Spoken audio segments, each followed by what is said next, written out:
నమస్తే, welcome to Aadan. నమస్తే శ్రీనివాస్ గారు. నమస్తే. శ్రీనివాస్ గారు, ప్రస్తుతం ఒక చర్చ నడుస్తోంది. ఉత్తరాంధ్రకు సంబంధించి ఎమ్మెల్సీ ఉప ఎన్నికల్లో తెలుగుదేశం పార్టీ కానివ్వండి, లేదంటే కూటమి కానివ్వండి పాల్గొనకుండా ప్రస్తుతానికైతే తాము వైదొలుగుతున్నట్టుగా అయితే అఫీషియల్గా ఒక ప్రకటన కూడా ఇచ్చేశారు. సో దీన్ని ఎలా చూడాలంటారు? ఒక పక్క బొత్స నిలబెట్టారు. బొత్స కనుక ఈ ఎన్నికల్లో ఓడిపోయినట్టయితే ఆయన రాజకీయ జీవితం దాదాపుగా క్లోజ్ అనేటటువంటి భావన ఒక పక్క వ్యక్తమవుతుంటే, జగన్మోహన్ రెడ్డికి కోలుకోలేని దెబ్బ కొట్టచ్చు అని చెప్పేసి ఒక పక్క వ్యక్తమవుతుంటే, మరి బలం లేదన్న కారణం చేత, మరి ఏ కారణం చేత మొత్తానికి నిన్న మొన్నటి వరకు రకరకాల పేర్లు వినిపించాయి. వైరా దిలీప్ను కూడా ఫైనల్ చేశారని చెప్పేసి కూడా ఒక సమాచారం అయితే వచ్చింది. మరి ఏమనుకున్నారంటే 24 గంటల లోపలనే ఆ నిర్ణయాన్ని కూడా ఉపసంహరించుకుంటూ మొత్తానికి వెనుదిరిగారు. సో దీనికి రీజన్ ఏమై ఉంటుంది? దీని వెనక ఏమైనా స్ట్రాటజీ ఉందా? పెద్ద ఎత్తుగడ. ఎందుకంటే పూర్తిగా ముఖ్యమంత్రి చంద్రబాబు మనం దీన్ని ఒక పెద్ద వ్యూహాత్మక నిర్ణయంగానే చూడాలి. స్ట్రాటజీ ఏంటనేది ఇక్కడే కనపడేది. ఎందుకని ఇది ఇష్యూ బొత్సది కాదు. ఈ గెలుపు వల్ల వచ్చేది లేదు, పోయేది లేదు. ప్రభుత్వాలేమీ మారవు. కానీ గెలుపు ఉత్సాహంతో ప్రతిపక్షం పూర్తి స్థాయిలో యాక్టివ్ అయ్యే ఛాన్స్ కూడా లేదంటారా? పోటీ పెట్టకపోవటం ద్వారా వైసీపీని చావుదెబ్బ కొట్టినట్టు చూడాలి. ఎందుకంటే బొత్స గెలుస్తాడు. ఇప్పుడు బొత్స సభలోకి ప్రవేశిస్తాడు. క్లోజ్. జగన్మోహన్ రెడ్డి చేతికి ఆయుధం లేదు. ఇప్పుడు గనక పోటీ పెట్టి కూటమి అభ్యర్థి గెలిపించినా లేదు, పోటీలో ఓడిపోయినా 4.5 ఏళ్ళు జగన్మోహన్ రెడ్డికి ఇది ఒక ఆయుధంగా ఉండేది. ఏది అతను ప్రతి సభలో ఇదే మాట్లాడతాడు. గెలవాల్సిన దాన్ని మేము గెలవాలా, అధర్మ యుద్ధం చేశాడు, బొత్సాన్ని ఓడించాడు, 4.5 ఏళ్ళు అరిగిపోయిన రికార్డు లాగా నీకు వచ్చే ఎలక్షన్ దాకా దీన్నే తీసుకెళ్ళేవాడు. ఒకవేళ ఓడిపోయినా కానీ చూసారా ఆ రోజు ఎలా గెలిచాము మేము అంటూ మళ్ళీ ఒక రకంగా పోటీ పెట్టకుండా జగన్మోహన్ రెడ్డి నోరు మూశారు. జగన్మోహన్ రెడ్డికి ఆయుధం లేకుండా చేశారు. ఇది ఒక బలాబలాలు కూడా వాస్తవానికి వైసీపీకి టీడీపీకి మధ్య చాలా అంతరం ఉన్నట్టుగా అయితే తెలుస్తుంది కదా. 638 వీళ్ళకుంటే వాళ్ళకి 238 ఏమి ఉంటాయి. మొత్తం 830 ఉన్నాయి. ఆ తేడానే 400 స్థానాలు తేడా ఉన్న నేపథ్యంలో ఇక్కడ ఈ హార్స్ రైడింగ్ ఇప్పుడు ఏంటి నీకు అంటే దీన్ని సమర్థించే వాళ్ళు ఏమంటున్నారంటే, ఇప్పుడు ఏదో 10, 20, 30 మహా అయితే ఒక 50 వరకు ఏమైనా తేడా ఉంటే ఓకే మేనేజ్ చేయొచ్చు, వాళ్ళకి ఏదైనా ఆశ చూపించవచ్చు, లేదంటే కండువాలుగా పార్టీలో చేర్చుకోవచ్చు.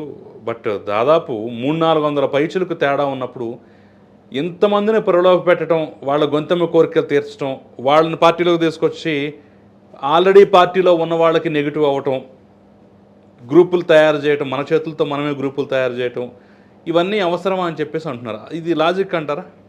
అదే కదా ఎత్తుగడ ఉంది. ఇప్పుడు ఇక్కడ నిరాశపరిచింది ముందు ఆ ఎంపీటీసీలు జెడ్పీటీసీలని. వాళ్ళకు వచ్చే రేటు ఇప్పుడు పోయిందన్న వాళ్ళ నోళ్ళు కొట్టినట్టుగా చూడాలి. ఆల్రెడీ గోవాలో క్యాంప్ ఏదో నడుస్తుంది అంటున్నారు. ఏది తాడేపల్లి తరలించటం, జగన్మోహన్ రెడ్డితో కలపడం గత వారం రోజులుగా నడుస్తోంది. నర్సీపట్నం వాళ్ళు వచ్చారు, ఆ తర్వాత అరకాళ్ళు వచ్చారు. ఈరోజు కూడా ఒక శిబిరం మన జగన్మోహన్ రెడ్డిని కలుస్తోంది. ఈ వచ్చిన వాళ్ళని వచ్చినట్టు లిఫ్ట్ చేసి బెంగళూరులో పెడుతున్నారని, గోవా తరలిస్తున్నారని క్యాంపులు పెట్టుకున్న నేపథ్యంలో ఇప్పుడు ఆ వెళ్ళే వాళ్ళు కూడా ఏంటి 1,00,000 అన్నారు, 2 లక్షలు ఇస్తామంటున్నారు, 3 లక్షలే అని అనుకుంటున్నట్టుగా కూడా మనం మీడియాలో చూసాం. అసంతృప్తిగా ఆ శిబిరాలకు తరలుతూనే కుటుంబ సభ్యులను కూడా పిలిపించారు జగన్మోహన్ రెడ్డి. ఏది మళ్ళీ వాళ్ళకి ఇబ్బంది లేకుండా ఇప్పుడు వాళ్ళందరినీ క్యాంపుకి తరలించిన నేపథ్యంలో ఇప్పుడు జగన్మోహన్ రెడ్డికి ఆయన నోరు ముంచడమే కాదు, వీళ్ళ వచ్చే డిమాండ్ కూడా తగ్గిందనమాట. ఇప్పుడు వీళ్ళకి రేటు పలికే అవకాశం లేదు. స్థానిక సంస్థల్లో గెలిచినటువంటి అభ్యర్థులకు అనేక అంశాలకు ఒక తెరదించినట్టుగా చూడాలి. ఎందుకంటే ఇప్పుడు ఇది రాజకీయం చేసే సమయం కాదు.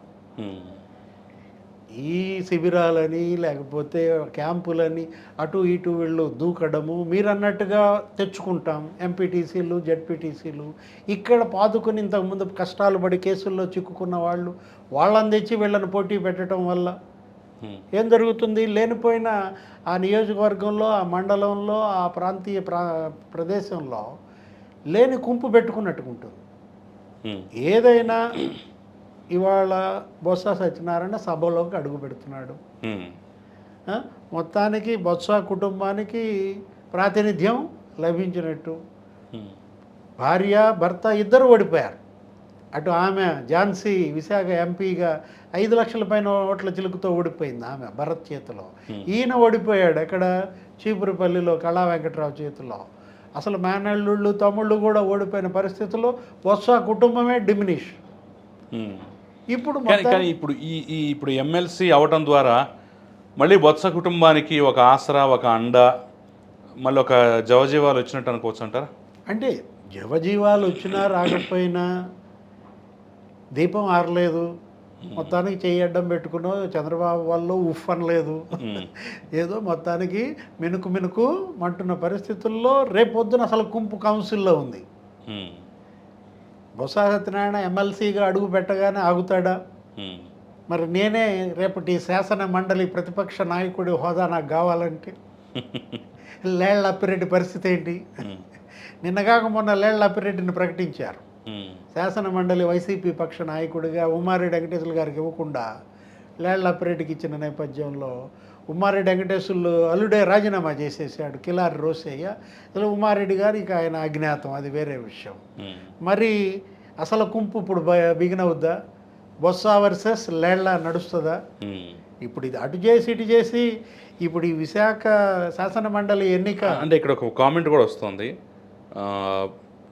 బొత్స చూపు స్టిల్ ఇంకా కాంగ్రెస్ వైపే ఉంది, ఈరోజు కాకపోతే రేపైనా సరే కాంగ్రెస్కి పెడతాడు అనే ఒక ఫీలింగ్ అయితే అంతర్గతంగా అయితే నడుస్తోంది. ఇంకా ఎమ్మెల్సీగా కాంగ్రెస్కి పెడితే అదొక రకంగా ఉంటుంది అనేటటువంటి ఫీలింగ్లో కూడా కొంతమంది వ్యక్తం చేస్తున్నారు కదా. అందుకనే తెలుగుదేశం పార్టీ ఎలాగో ఇక్కడ ఉండేవాడు కాదు, వైసీపీలో ఉండేవాడు కాదు, రేపైనా సరే మారిపోయేవాడే కదా, ఇప్పుడు గెలిచినా మనకు నష్టమేమిటి అనే రీతిలో అలా వదిలేసింది అని చెప్పేసి అంటున్నారు.